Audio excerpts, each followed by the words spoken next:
It is now my great pleasure to recognize our outstanding Northern Virginia leaders. Our first award is the Regional Leadership Award. I would like to invite our 2018 Regional Leadership Award winner, Lila Gordon, Executive Director of Reston Community Center, along with Danny Vargas, to the podium for the presentation.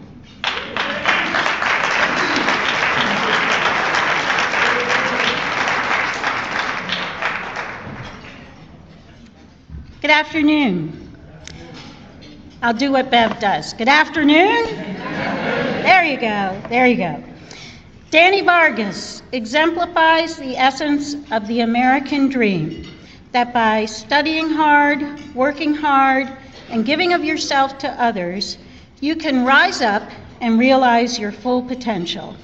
Although his childhood was difficult, coming from poverty in New York City, Danny surmounted the challenges of his situation and became the first in his family to earn a college degree.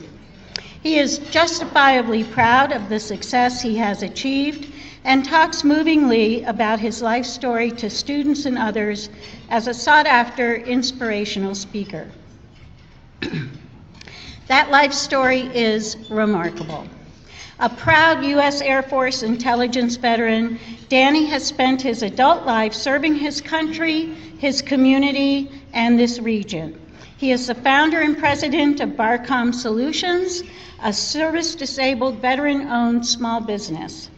Danny's company is an award-winning, nationally recognized marketing, public relations, and professional services firm whose clients include the federal government, large corporations, small to medium enterprises, and nonprofits.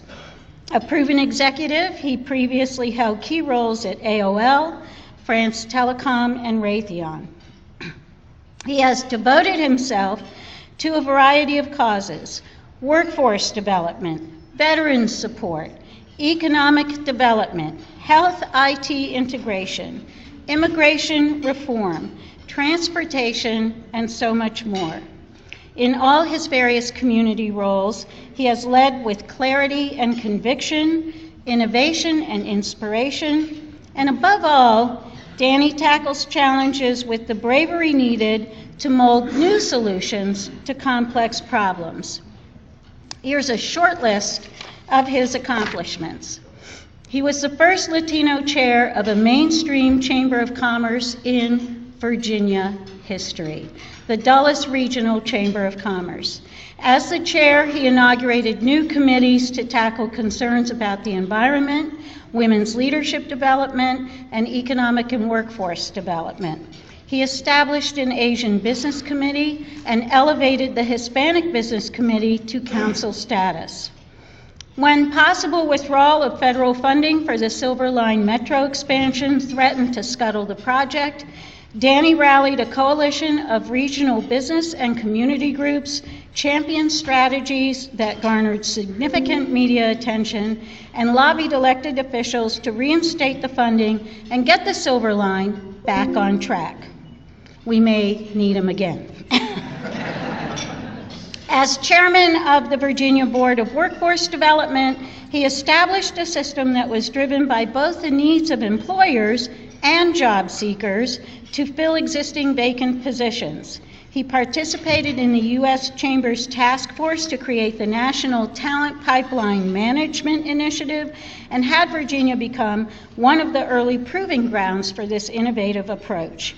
He created a new Military Transition Assistance Committee to address the needs of veterans and an Advanced Technology Committee to focus on the changing face of Virginia's role in the high-tech industry.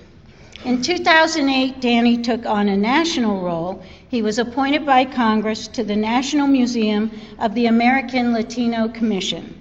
He now chairs the 501c3 Friends of the National Museum of the American Latino and is leading the effort to get authorizing legislation passed in Congress. He'll be coming around to collect later today. Danny was recently appointed to the Virginia State Advisory Committee to the U.S. Commission on Civil Rights. He serves as the Northern Virginia Transportation Commission, the Go Virginia Nova Regional Council, Leadership Fairfax Board, Virginia Free Board, and is a member of a Virginia Assembly Commission combating poverty and advancing economic opportunity. When he stepped up to the challenge of running for a seat in the Virginia House of Delegates, he was endorsed by the Washington Post, and they called him one of the region's more impressive first-time candidates for the House of Delegates in recent memory. And of course, for the folks at this gathering, it's probably most relevant to mention that Danny is a proud alum of the Leadership Fairfax class of 2010. You may now pat yourselves on the back, class of 2010. It's my privilege and honor, ladies and gentlemen, to congratulate the Regional Leadership Award winner of 2019, Mr. Danny Vargas.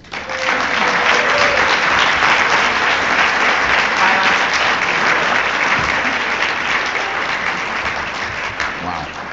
So, after an introduction like that, I can't wait to hear what I'm going to say.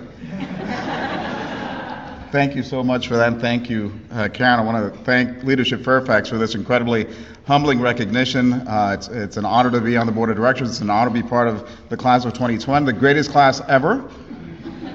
I want to take a brief moment to thank my family throughout my life. I want to thank, beginning with my mom, who we lost in 2016.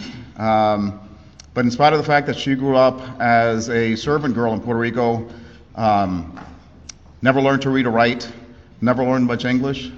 She was able to struggle and sacrifice and raise us kids. My sisters growing up, including my eldest sister, who, when I was about 16 or so, she stepped into my life and helped put me on the right path when I was heading in the wrong direction. My two incredible sons, Daniel and David, the greatest kids a dad could ever hope for. My wonderful wife, Arlene, who's with us here today, who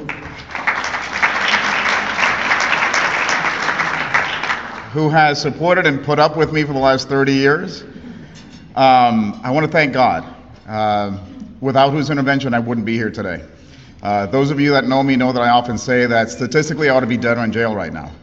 Somebody that grew up like me, a Puerto Rican kid who grew up in the slums of Brooklyn back in the bad old days, on welfare in a broken home, sometimes homeless, often hungry.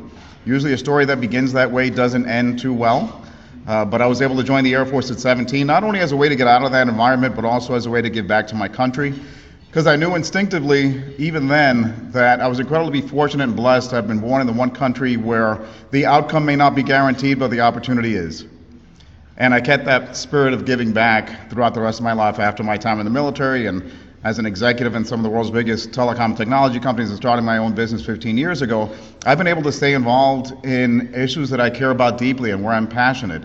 Everything from workforce development to economic development, from transportation to immigration, from civil rights to healthcare to public safety, from making sure that our veterans get the training they need to get into better paying jobs, to ensuring our struggling neighbors get the help they need to achieve the dignity of sustainable self-sufficiency, to leading the effort to create a new Smithsonian National American Latino Museum to celebrate and commemorate the over 500 years of Latino contributions to this country for a community that has been woefully under-recognized and underappreciated. And speaking of which, I would be remiss if I didn't acknowledge the fact that it's not lost on me that in many of the things that I've been able to do, I've either been the first Latino to do that thing or I'm the only Latino voice at the table. So my challenge to all of you is to be more purposeful and deliberate in terms of including Latino voices, and my challenge to the Latino community is to become more involved in civic engagement, because the world really does belong to those who show up. And lastly, one of the things that I really enjoy doing is speaking to middle and high school students, particularly in those areas that have a high at-risk youth population or a large Latino population. And I tell them my personal story. I tell them that if I can make it, they can too. I'm nothing special. I tell them to stay in school because an education can be the great equalizer. And I tell them to never forget where they come from. So I'll leave you with the 6 words that I always leave with them. Aim high, work hard, and stay humble. Thank you all very much, and God bless you.